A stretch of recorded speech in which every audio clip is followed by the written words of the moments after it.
Hey guys, it's Travel Day here, and today I'm going to be documenting my experience with the JetBlue Ace Camp. So right now we are in the ground control of JetBlue. Because they're their own terminal, they get to run their own ground control. So they tell planes where to go. They tell planes what gate they're going to. Sorry. So this is where they tell planes what gate they're going to, like to wait for a gate, and just make sure everything's right. So right now we are in the JetBlue sort of makeshift farm that they have.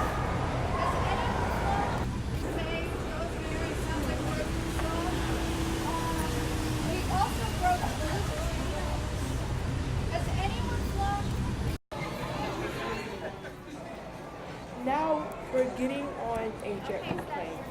This is a very good experience. They let us get on their JetBlue A320. So this is what it's like inside.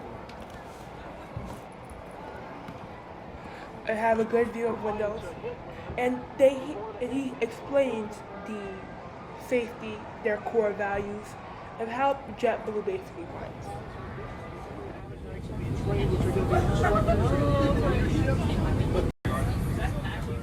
Oh, and the reason why some of these videos are straight up is because they are from Snapchat.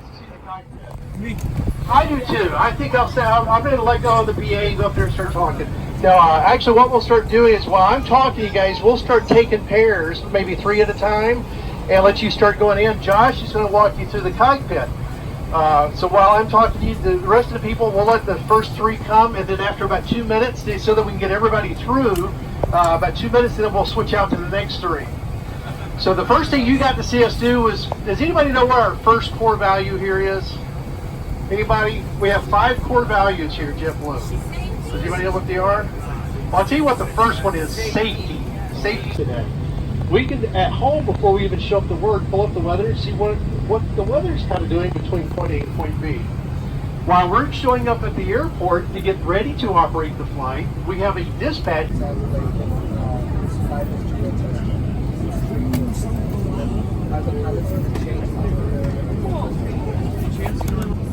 There's no target yet, but in theory it's going to be a 1-for-1. There's going to be some overlap, but in the end it's going to be a 1-for-1 regardless of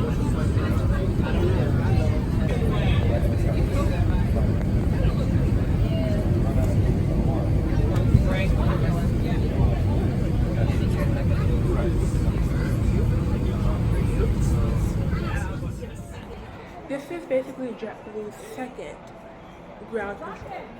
So what they do is a little more extensive. They manage all of the flights. They can tell if a flight is delayed or not. So once you're in the airport and they say your flight's delayed, these are the people who make this control, or one of the people. So they monitor everything. Also, a fun fact: the gateway bridge to the plane has a 360-degree camera. The lady in front of you right now, I saw her monitoring the cameras, making sure security was fine. I have to put out the 2 different times. 15:30 is Zulu time, and 11:31 is Eastern Standard Time. Zulu time is basically where no matter what airline you're flying, even if you're flying a Cessna, you're basically going to Zulu time. Well, maybe it's not flying Cessna. If you have IFR, you're basically following Zulu time. We have Jonathan, who's all the way down there in the corner with the blue video. Johnson, say hi. Jonathan coordinates for our provisioning department. And Jason, all the way in the corner. Jason is from Geo. Jason works for our transfers.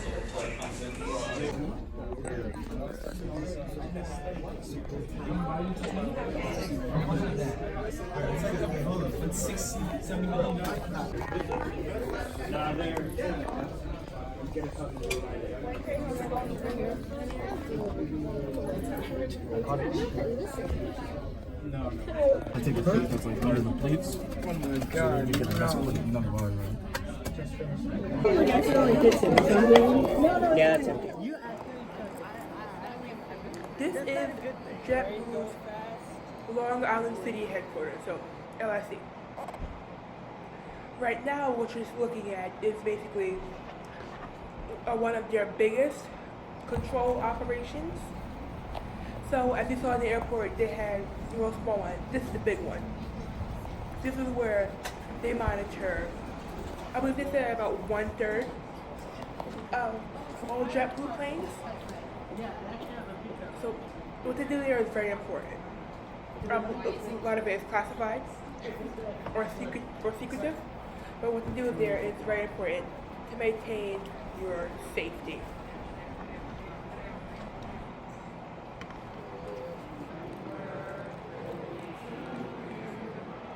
Now, there wasn't much footage of day 2 because it's a private location. What they do there is very classified. So there wasn't no recording or videography. This is basically where I can only record. This is all I got. Everything that worked out. Are you 6? Are you 7? Are you 8? Are you 9? Are you 10? Are you 11? Are you 12? Are you 13? Are you 14? Are you 15? Are you 16?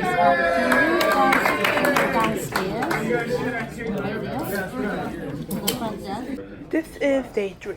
We start off day 3 with a tour of Vaughn College. We go to their hangar.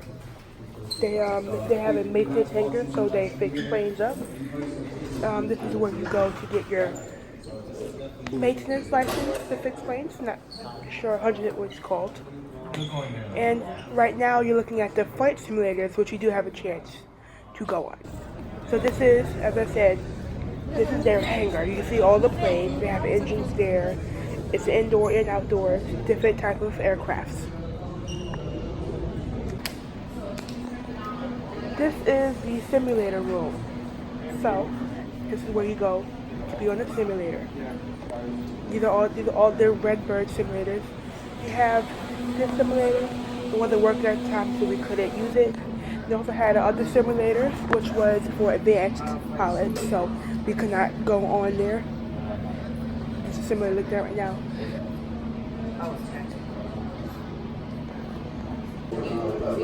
He's losing a lot of altitude. Oh, it was underneath. Oh, okay. And then just 5 minutes to round it up. Fine. Time for NASA. If you want to. Oh, okay. All right.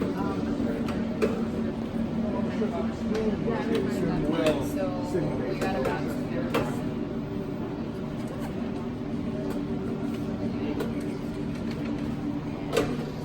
I'll walk.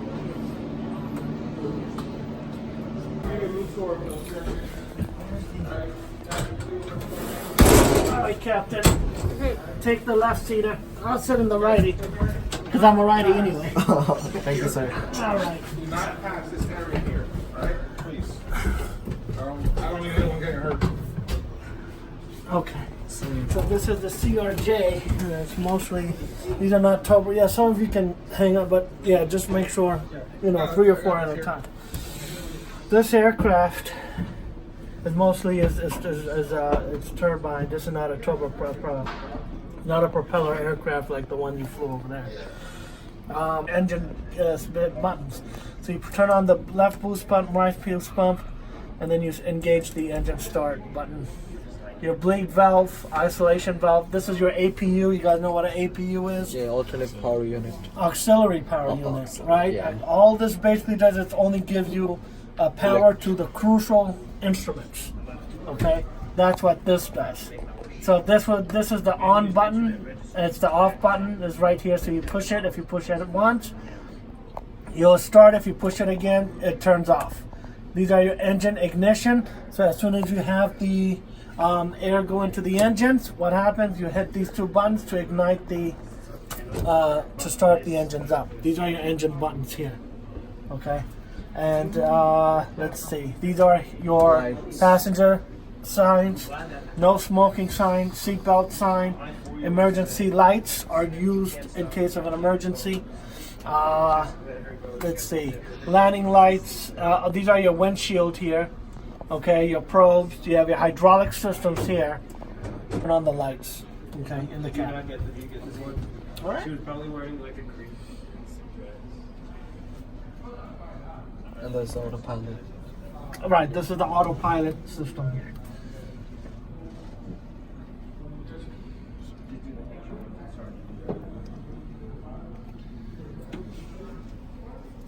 These are your comms here.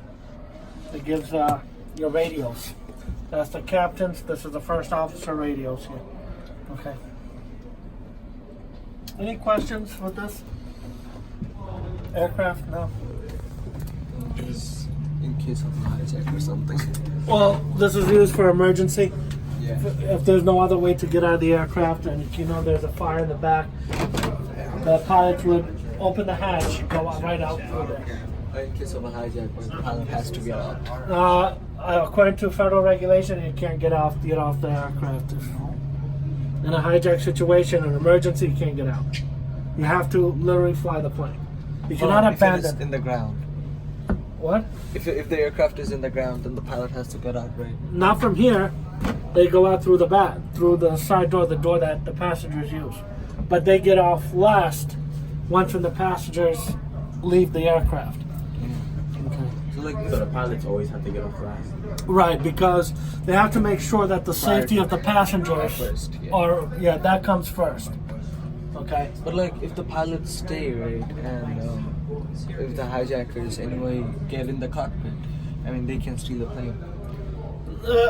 These days now it's really tough to do that, you know. Yeah, nowadays it's Yeah, tough, no, but, it's like, back the then- doors have to be locked inside the Exactly. cockpit, so you Okay, can't so- leave them open. So like if the plane was to land on like the ocean, Uh-huh. like all the passengers have to go through this door. Oh no, that's the difference. No, that'll be so what basically does in an emergency landing or a water landing, you cannot have the gear cannot be down.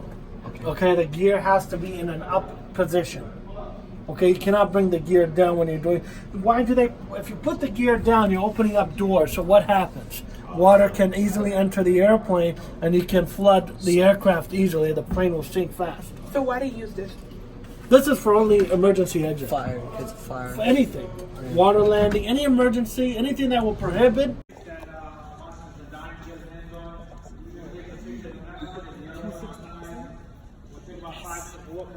Any questions before we go upstairs?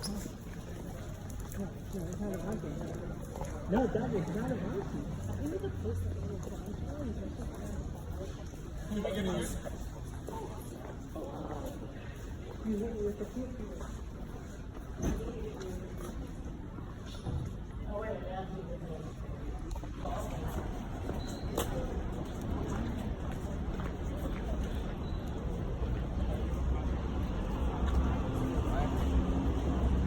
Most of you guys be flying one like this tomorrow. Arrow rolling.